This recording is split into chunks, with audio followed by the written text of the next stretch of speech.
Praise the lord. మన ప్రభు అయిన యేసుక్రీస్తు నామములో మీ అందరికీ హృదయపూర్వకమైన వందనాలు. దేవుని వాక్యము ఈ ఉదయకాలము ధ్యానించుకుందాం.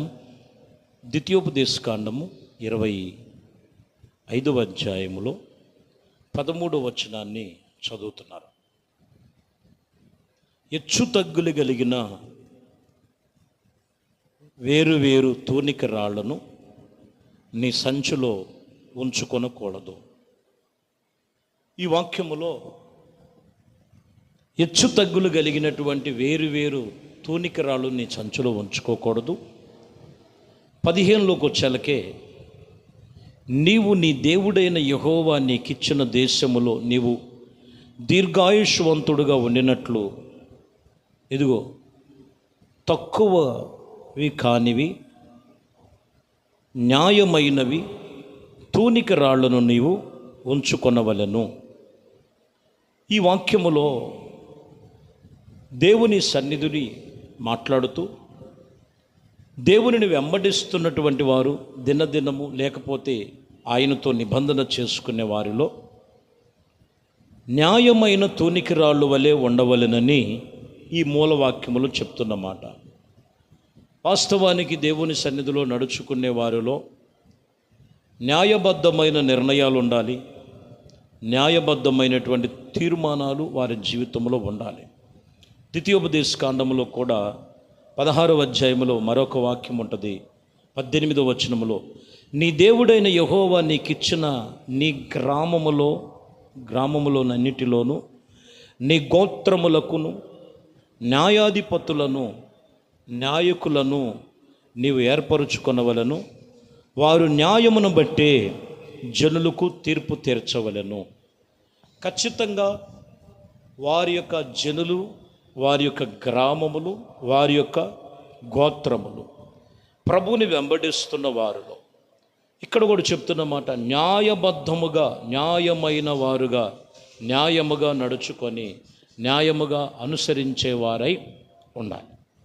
న్యాయబద్ధమైనటువంటి రీతిగా వారు నడుచుకోవాలని లేఖనాలు సెలవిస్తున్నటువంటి మాటలు.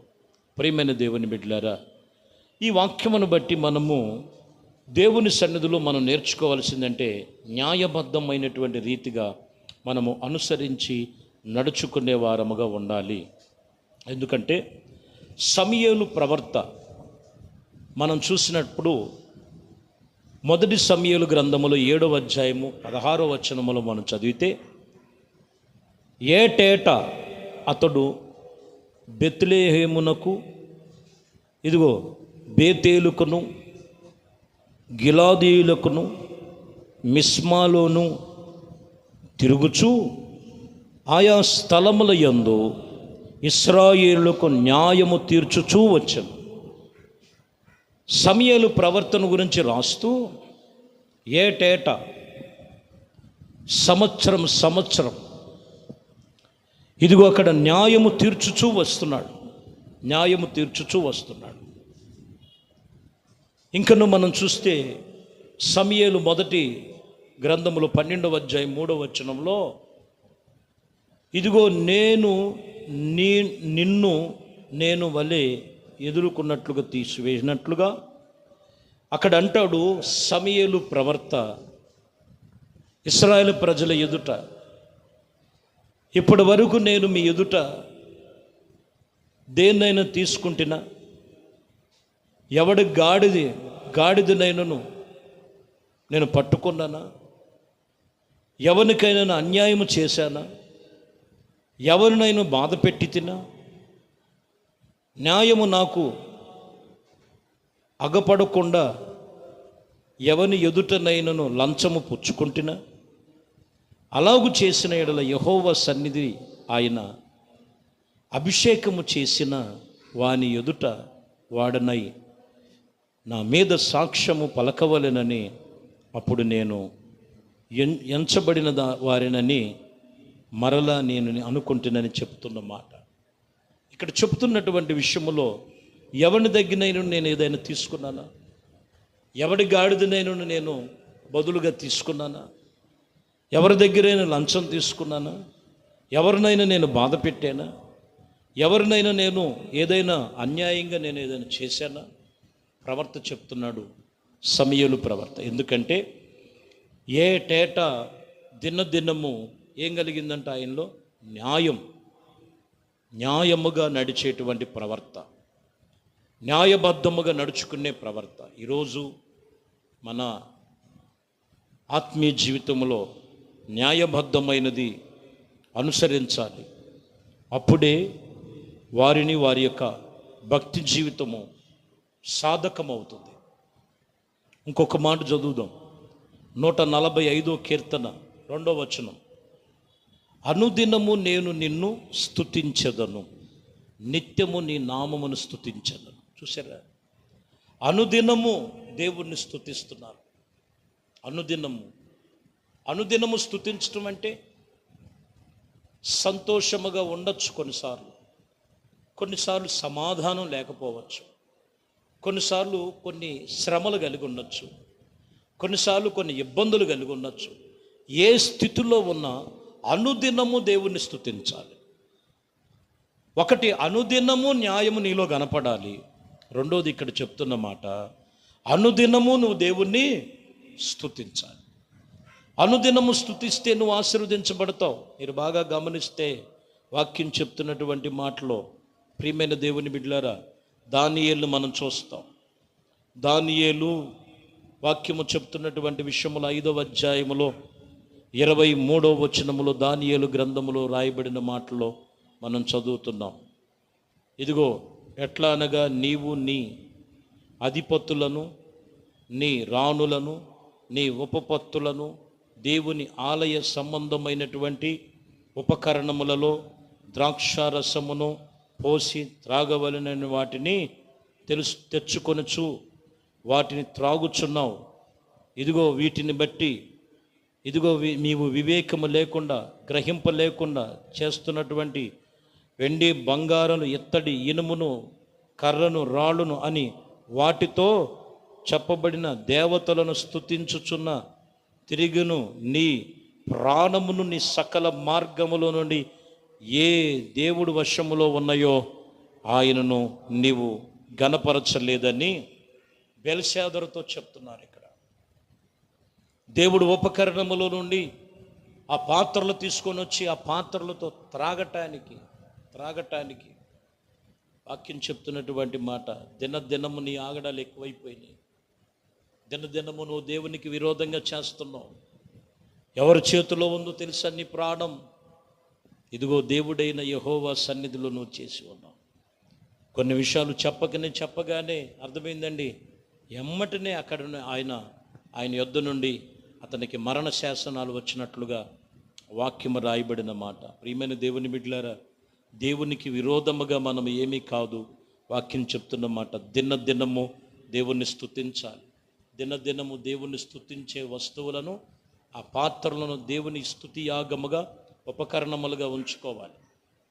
వాక్యం చెప్తున్న మాట, మందిరం యొక్క ఉపకరణములు అంటే అలాగే మనిషిలో కూడా 3 ఉపకరణాలు ఉన్నాయి. ప్రాణ, ఆత్మ, శరీరములు సజీవ యాగముగా దేవునికి స్తుతి యాగముగా దినదినము అర్పించుకోవాలి.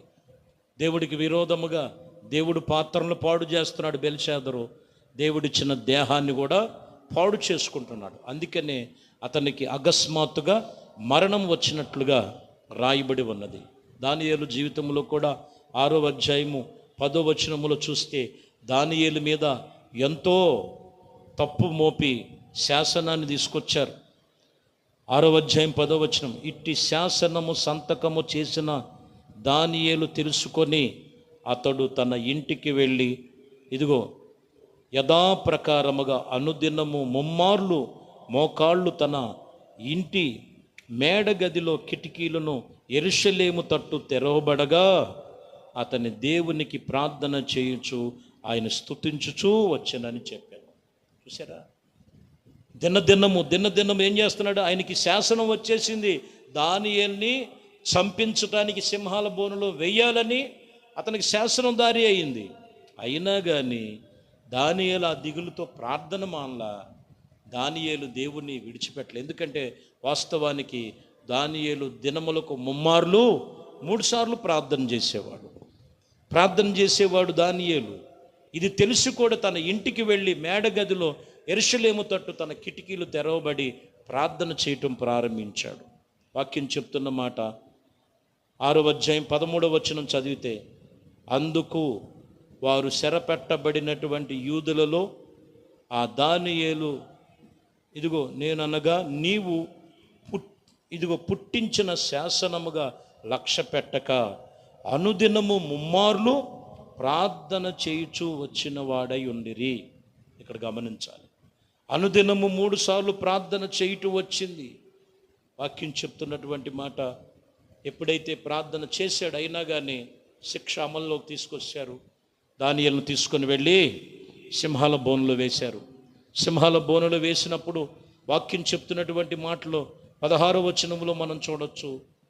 6వ అధ్యాయం 16వ వచనం, అంతటా రాజు ఆజ్ఞ ఇచ్చిగా బంట్రోతులు దానియేలును పట్టుకొని పోయి సింహాల గృహలో పడదోసిరి.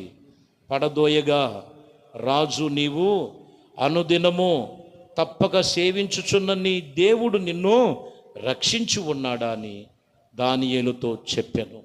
దానియేలుతో మాట్లాడుతున్నటువంటి రాజు కూడా అంటున్నాడు, దానియేలు, అనుదినము నువ్వు ప్రార్థన చేసే నీ దేవుడు నిన్ను రక్షించాడంటే రాజు చిరంజీవి అవునుగాక, నా దేవుడు సింహాల నోలు నుండి నన్ను తప్పించాడు. ఎందుకంటే నాలో ఏ దోషము లేదు, నా నిర్దోషమును బట్టే. అంటే ఈ వాక్యములో తెలియజేస్తున్న మాట ఏంటో తెలుసా? దినదినము ప్రార్థన చేయటం మానల.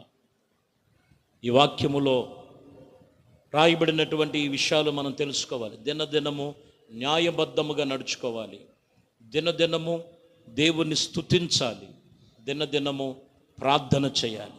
ఎటువంటి శోధనలో ఉన్నా, ఎటువంటి పరిస్థితులు వచ్చినా రాకపోయినా, ఏ స్థితిలో ఉన్నా, ఎప్పుడైతే నీకు ఆ దినచర్య ఉంటుందో, వాక్యము మూలవాక్యము,